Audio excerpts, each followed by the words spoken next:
how windy it is.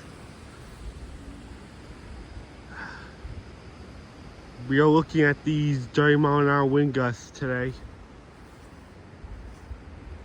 It switched from rain to windy since yesterday. Like it rained like in the morning yesterday, and it switched to like these breezy, windy conditions. We're not looking at something too serious here, but it's just like pretty breezy and windy.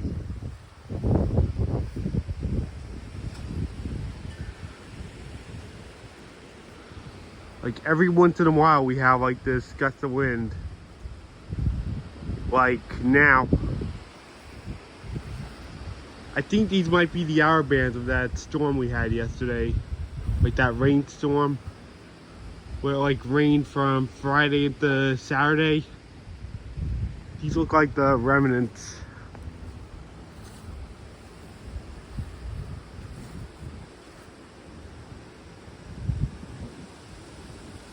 It's nothing too serious, but 30 miles an hour could still cause some problems.